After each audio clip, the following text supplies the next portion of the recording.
Please take a second to subscribe, then like and share afterwards. We can really use your support. Thank you.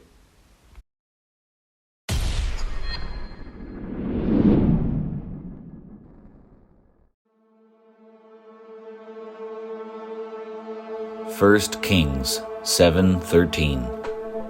Hiram of Tyre, a widow's son, was filled with wisdom and understanding. The account in 1 Kings tells us about the massive project that King Solomon, heir of King David, built the first temple in the similar but expanded design of the tabernacle as a holy place for God to dwell with his people. As an interesting side note, it was, according to Jewish tradition, the very location that God created Adam, and also the spot where Abraham took his son Isaac as a burnt offering to God. According to Masonic expert and historian Albert Mackey in his Encyclopedia of Freemasonry, when King Solomon was about to build the temple to Jehovah, he found it necessary to request of his friend and ally Hiram, king of Tyre, and to use some of his most able builders. Hiram willingly complied to take on the project. Today's Masons state that Hiram was a master mason who possessed secrets of the degree, and according to the Bible, Hiram was an expert worker of brass, a detail we will look at a little later.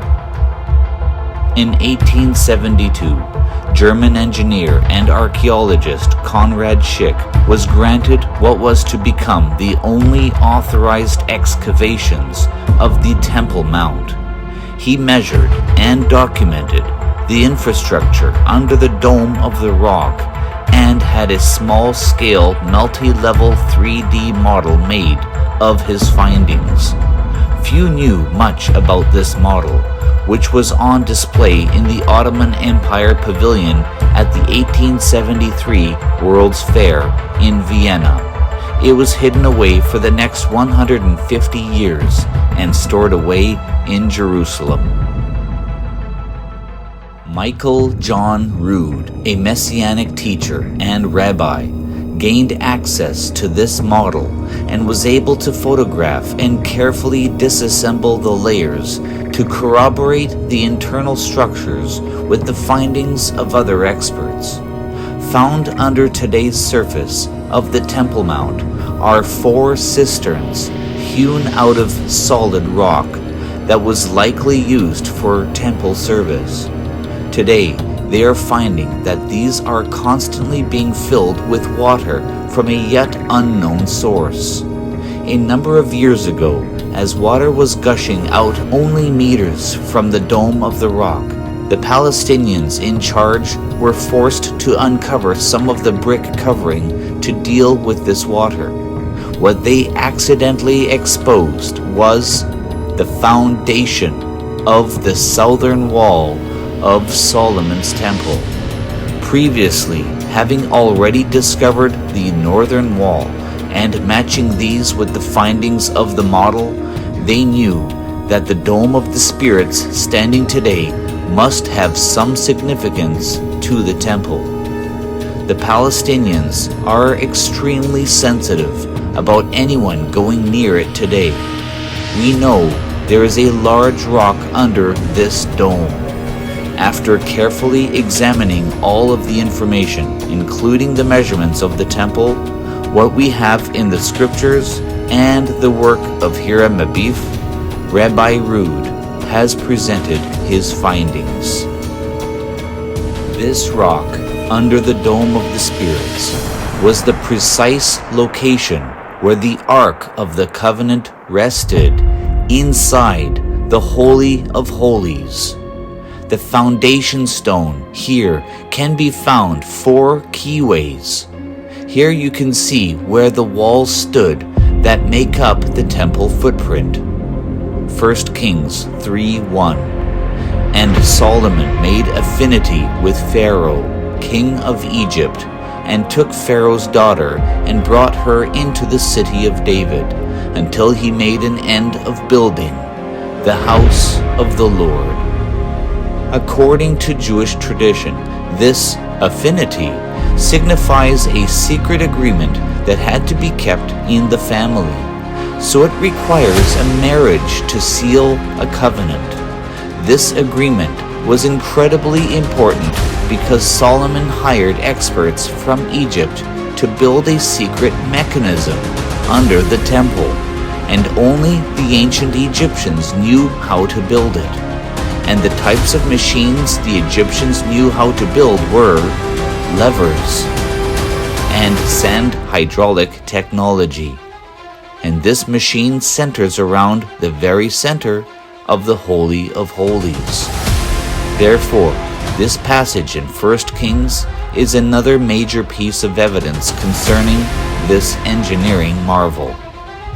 Now, before we reveal what this mechanism was, we continue with its construction.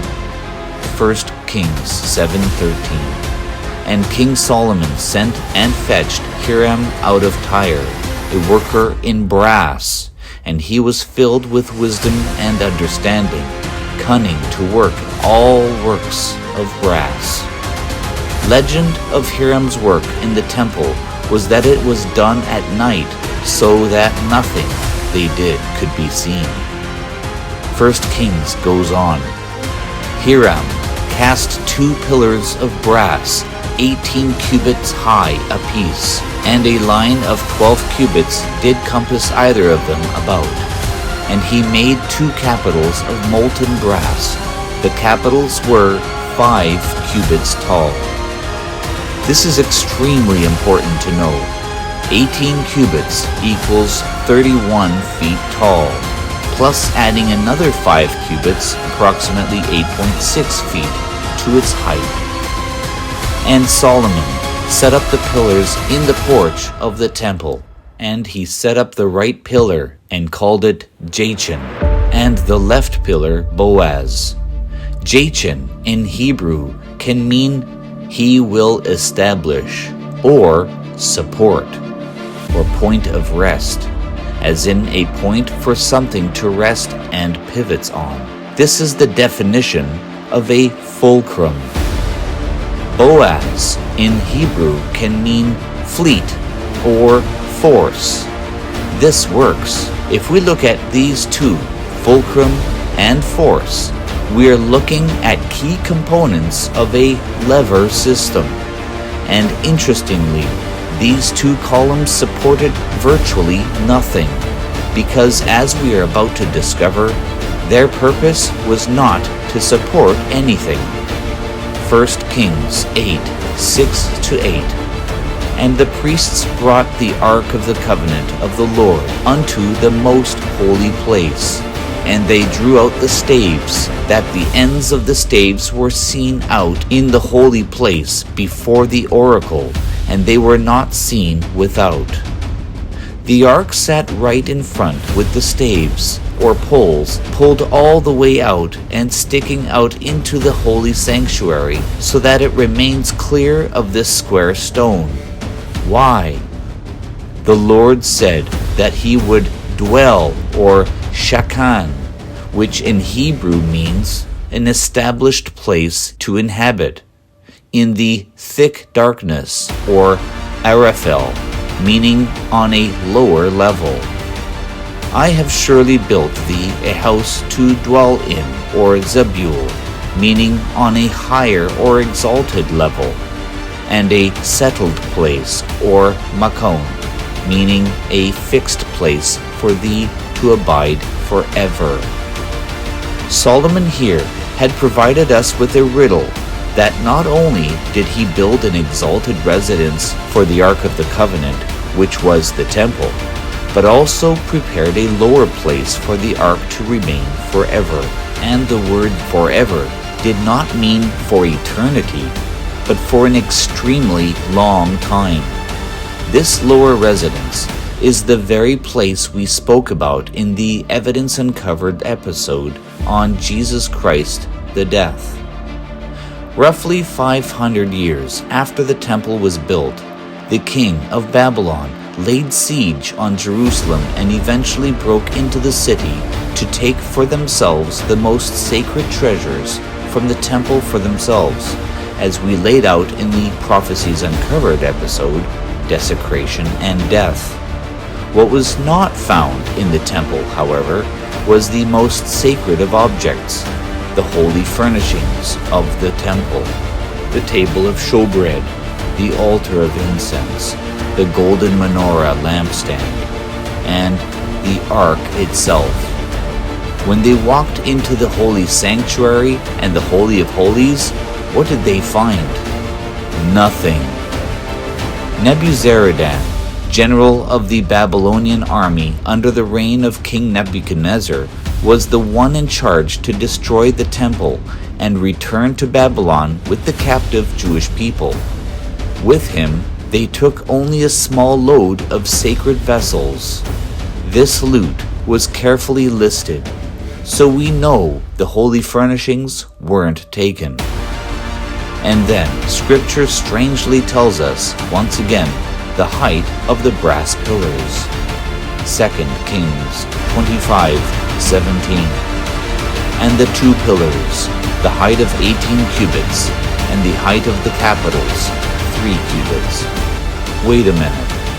Didn't we see back in 1 Kings that the capitals were 5 cubits? What happened to the other 2 cubits? That's 3.5 feet gone. Now we're going to show you what happened to the holy furnishings and the Ark of the Covenant. Jeremiah and his associates went to work to hide them. The only official way out of the temple was through that front door, but that would be seen by virtually anybody. Instead, this is what happened. They initiated a sand release sequence where sand inside the pillars began to drain out, allowing them to lower. At the same time, they pushed down the keyways inside the Holy of Holies. This engaged the lever system under the floor of the temple, allowing the stone elevator to rise up from the floor. Then, they quickly loaded the elevator with the Ark of the Covenant and the other furnishings. Then, a secondary hydraulic system was engaged, lowering the elevator for one final trip. This brought them to a stairway leading down into a network of tunnels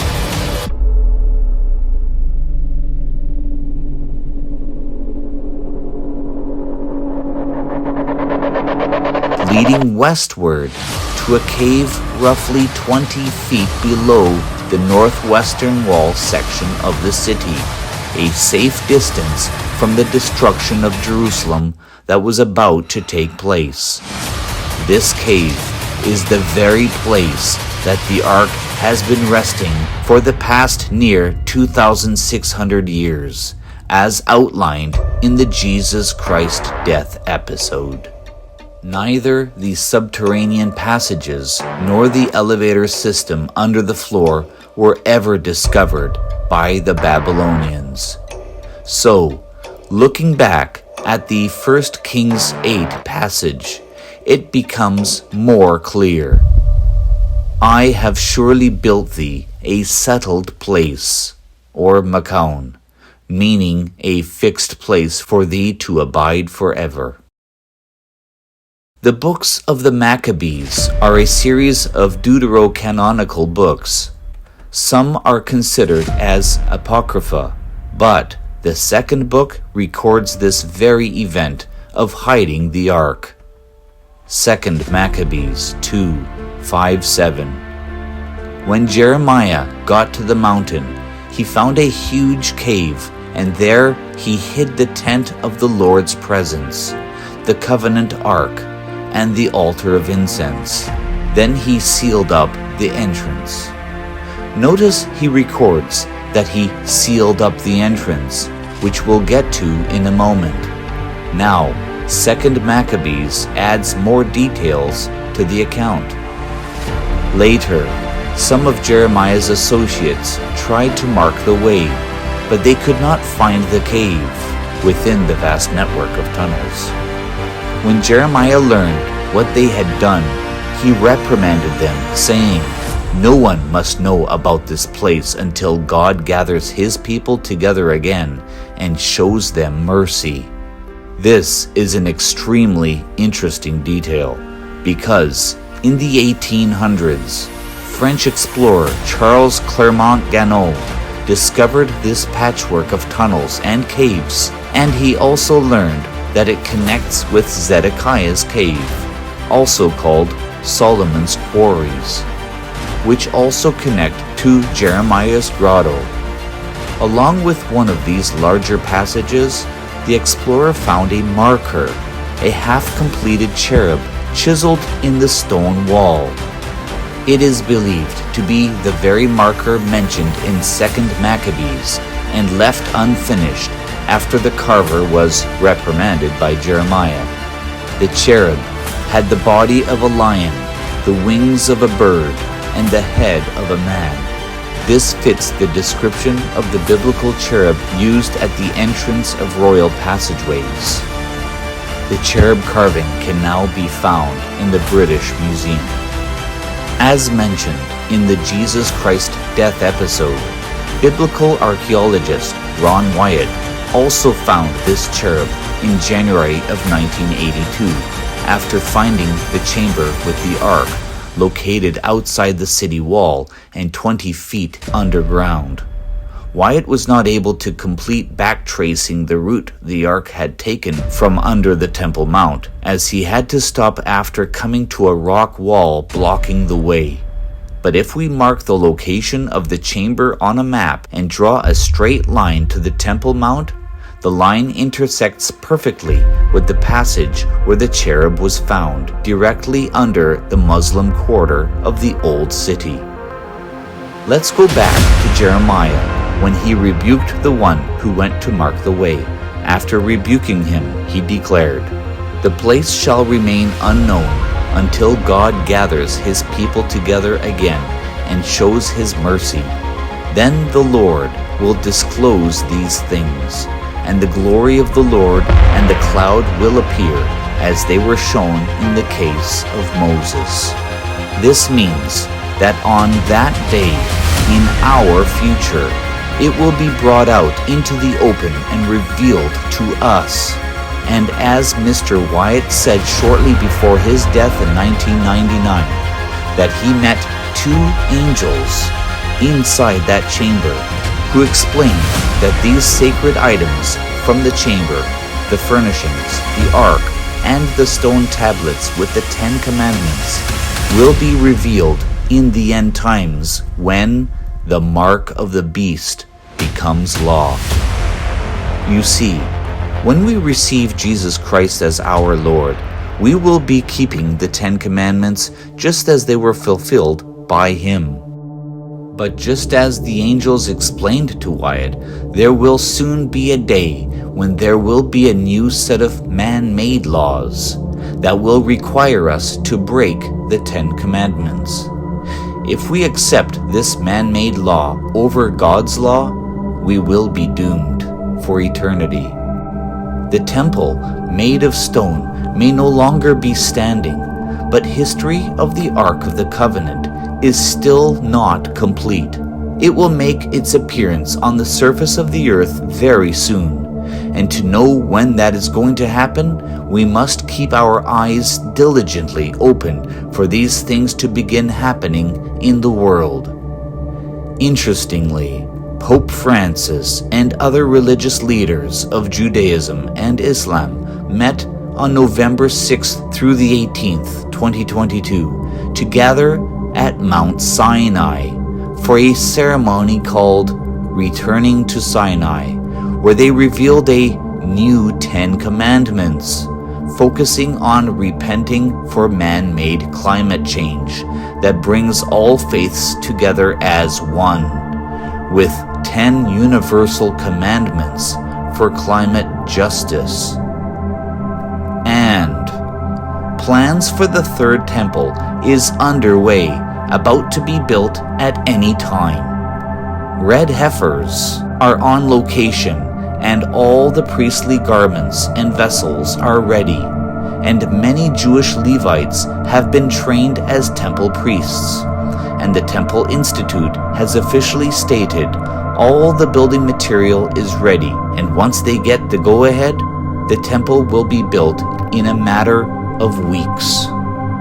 And that may be the time when the ark will make its way out of its hidden place after 2,600 years. Here on Mysteries Uncovered.